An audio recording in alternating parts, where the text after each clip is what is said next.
Hello and welcome to Burlington Now. I'm your host, Dee Brockwell.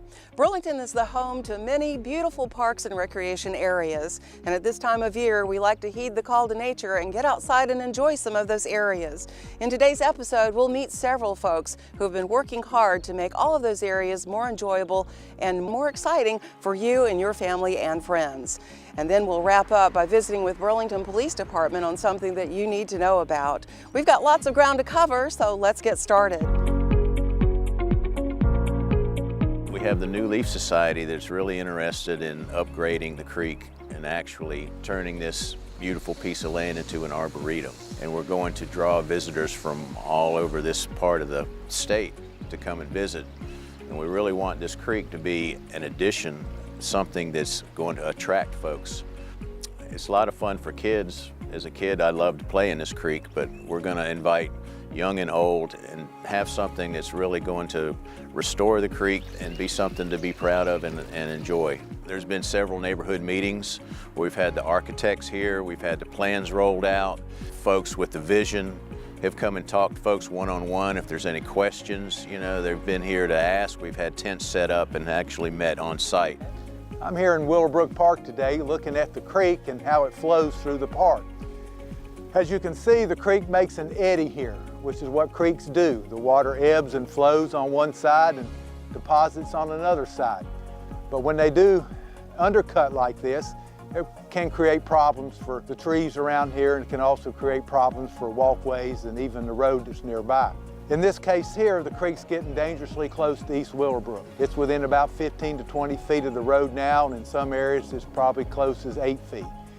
As the creek and the water comes in, it undercuts the soil here, it undercuts the roots of trees, and the ground begins to collapse. So every heavy rain, every flood, it just continues to collapse and get closer and closer to the road. The creek is going to be repaired. The erosion will be worked on at the same time that we're going to eliminate the exotic invasives such as privet. If you drive by in your car or even walk by, you're going to look at this big beautiful oak tree and wonder, why would a tree like this have to be taken out? Now from the opposite side of the tree, everything is perfect. You ride by in a car, you don't see any problems. But you come around to this side of the tree and it's really obvious from an arborist's point of view that this tree has some major faults. Well, when you look at trees, you just can't look at the crown of the tree or the top of the tree. They can be very deceptive. Fully leafed out, green, looks healthy, providing beautiful shade and lots of homes for wildlife and other animals. But when you start examining trees, you've got to look at the roots, you've got to look at the trunk, you've got to look at the basal area, or down here where the roots go into the ground. And a classic example is what we're looking at today is what we call different types of butt rots that get into the roots and get into the base of the tree. You can see here where Jeff has put a stick in here. And let's just slip this out. And lo and behold, look how deep that rot is. That's a good 3 feet inside, and it's even further inside that tree. But it's already rotted to the point that we can stick a stick in there 3 feet. And that tells us that this decay is completely encompassed and rotted away the base of this tree. And so you've got to be proactive. When you see things like this, we have to deal with them immediately. And that's what this project is doing. And we've got many trees in this park that are in this condition. But fortunately, we're going to plant new ones back. In fact, the New Leaf Society is going to be planting 100 new trees to restore the shade and restore the beauty to this downtown park. We're looking at changing a little bit of parking so we don't have as much on-street parking. It's going to be real family-oriented. I've been working in this park for 36 years, and I know how loved it is and how the neighborhood is enmeshed with this park. It's part of everybody that's lived here, and you've had folks that have lived here 50, 60 years. They're looking forward to seeing something beautiful. Whether you like to hike, bike, or walk, the City of Burlington has a long-term, widespread plan for the entire city that's just right for you. We're going to speak with the Assistant Director of the Recreation and Parks Department, Lisa Wolf, who will tell us more about where we are in the progress for this plan and what it's going to mean for you, your friends, and your family in connecting the parks, trails, and of course the features within the parks with each other to make it a more enjoyable experience for you and your family. So Lisa, I understand the City Council approved a plan for greenways and for expanding on the trails and hiking areas in our Parks and Recreation Department areas. I know some progress has been made and there's lots more to do. Where are we at with that? Sure, Dee. So the City Council had some of their goals set, and one of those important goals was the improved connectivity throughout the city across the board. And by doing that, we took a look at, do we just develop a comprehensive greenway and bike plan?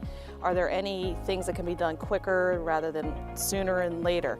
So what we did is we titled it the Quick Hitter Greenway Trail Improvements, and those are actually within 3 different parks, at Fairchild Park, City Park, and then at Springwood Park. I would say at this point, City Park is about 95% complete, and Fairchild's about 99% complete. So just some great real improvements for the communities to be able, that live within these communities, to be able to walk just within the parks themselves. So we already had, as you can see, paved surfaces here at City Park, and we're just doing some improvements around the other side of the park. So the bigger plan identifies through various community meetings, community input. We had a steering committee that helped drive the process.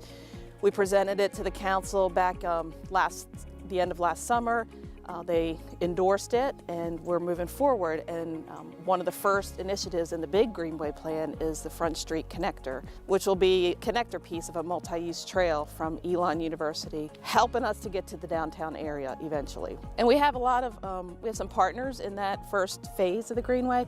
Impact Alamance was a huge contributing partner and has taken an active role within our Greenway trail developments. Elon University and the town of Elon with the city of Burlington. So it's great to have these partners at the table to start this and have the kickoff project going. So, and as budget allows, as community comes to the table with any interest in partnerships, we certainly welcome that. But we can move the plan along as funding becomes allocated. So. I know some outlying areas, some outlying cities have already had some greenway areas installed, and some of the people in our community travel to those areas. So now they're starting to stay within our community to enjoy what's here in Burlington. I would think that would be a goal. Certainly it's a goal of one of our, of the plan is to get people to be able to communicate and connect across the city overall, and you're correct. A lot of people do go to Greensboro and surrounding areas. The Raleigh area has, extensive greenway trail system, as does Greensboro. So we're getting there. It's one step at a time, and we hope that this first step is going to be the big selling point for the community to be supportive and be able to move forward. Every track has to be at least ADA compliant, including slopes of the track or the trails. As you can see here at City Park, we do have some that are partially paved. Some of the areas within Fairchild Park and Springwood Park will be paved, and some of them will be like a fine granite surface, so very fine crushed granite fines is what it's titled.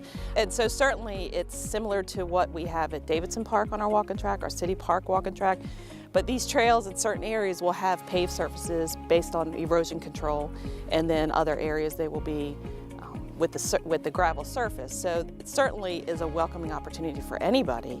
The trail at Springwood will be complete probably by midsummer this year, and that will surround the whole soccer complex and then come back around and connect to our baseball complex. Well, a lot has been done, and so a lot of movement has been made. So we look forward to lots of exciting things coming up. Next, we're going to visit with the Burlington Police Department for something that's very important to you and your lives. Many times when I'm on patrol, I get asked what to do during a traffic stop. So today on Inside the BPD, we're going to tell you exactly what to do. 127, go ahead. North Carolina personalized. When you see emergency lights and/or hear a siren behind you, stay calm.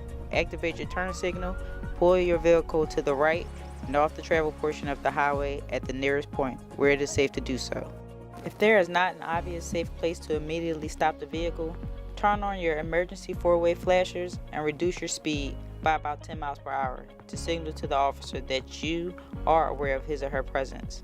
Continue driving and obey all traffic laws until you reach the nearest safe area to stop your vehicle.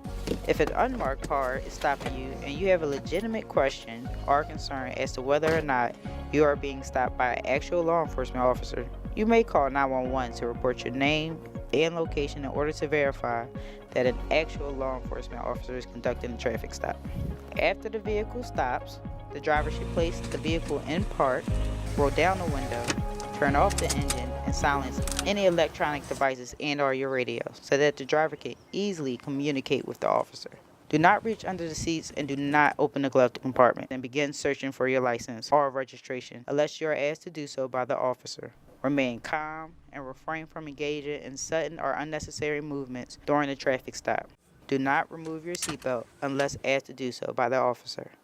Do not exit the vehicle or allow any passengers to exit the vehicle unless instructed to do so by the officer. The driver should place both hands on the steering wheel and instruct any passengers to keep their hands in the position that is clearly visible to the officer at all times. Passengers in the back seat should place their hands on the back of the front seat. Keep your hands in plain view. An officer may approach your vehicle on the driver or passenger side for safety reasons. If it is nighttime, the officer may direct a spotlight at your vehicle once stopped. To assist with visibility, turn on your interior lights as soon as you stop to help the officer see inside your vehicle. If you have a concealed weapon permit, be sure to inform the officer of that fact. Also, be sure to inform the officer whether or not you have a weapon inside the vehicle. If there is a firearm or other weapon in the vehicle, do not attempt to reach for the weapon. Under state law, any weapon should be in plain view or securely locked away, unless you have the proper permit. If the officer is not in uniform, they will show you their law enforcement credentials or you may ask to see them. During a traffic stop, you can expect there to be another officer arrive on scene, and that officer is basically on location to keep an eye out for any safety hazards, the well-being of the other officer, and also the well-being of the driver of the vehicle and any occupants inside the car. Good afternoon, ma'am. I'm Officer Darden with the Burlington Police Department. The officer will usually explain why they stopped you and may ask you questions about your trip. Do you have your driver's license on you? I do. It's in my purse. Okay, where's your purse at? It's right next to me. Okay, that's fine. If you can get your driver's license out for me. Okay. Under state law, you are required to identify yourself and provide your driver's license and registration for the vehicle. Listen carefully to the officer and follow his or her instructions. Give the officer your full attention. If you do not understand an instruction, calmly inform the officer that you do not understand and ask him or her to repeat or explain their instructions. All right, just sit tight 1 second for me, okay, ma'am? All right. Do not talk on your cell phone while interacting with the officer during the stop. The officer has to be able to give you and your passengers detailed instructions so you understand what is expected of you. If you receive a telephone call during the traffic stop, the officer will tell you whether or not to answer the telephone call. All right, you realize North Carolina law requires you to carry your driver's license. I don't think the law says that. Do not argue with the officer. Some traffic stops may result in an arrest. If you disagree, you have your chance to present your case in court. Resisting, delaying, or obstructing a law enforcement officer during a traffic stop is a Class 2 misdemeanor. All right, I'll be right back with you in 1 second, ma'am. Okay, don't take too long. During a traffic stop, you must remain patient and try not to disrespect the officer. Ma'am, can I get you to step out of the car real quick for me and just step back here and talk to me? When the officer completes their interaction with you, they may issue a warning or a traffic ticket, which may include a fine. The officer will typically explain whatever action is being taken. If you have questions, respectfully ask the officer to clarify. If you disagree with the officer's decision to issue a traffic ticket, do not prolong the contact by arguing with the officer. If you wish to contest the ticket, you will have the opportunity to explain your point of view of what happened in court. Your acceptance and signature on a traffic ticket is not an admission of guilt. If you believe the officer acted inappropriately, document the officer's behavior and report it to the officer's agency in a timely manner. The name of the officer and law enforcement agency will be on the ticket, or you may ask the officer to provide you this information. So on this episode of Inside the BPD, I hope you learned everything you need to learn during the traffic stop and you feel educated on exactly what to do. Officer Darden, is there anything that you would like to tell the viewers? Just want to remind everybody just to remember to listen, explain, comply, complain. And if you do have an issue with the way a traffic stop goes or something that happens on a traffic stop, feel free to contact the police department and ask to speak to the on-duty supervisor about what happened. Remember, Burlington, for more information on this or other police matters, you can call 336-229-3500. And remember, be safe out there.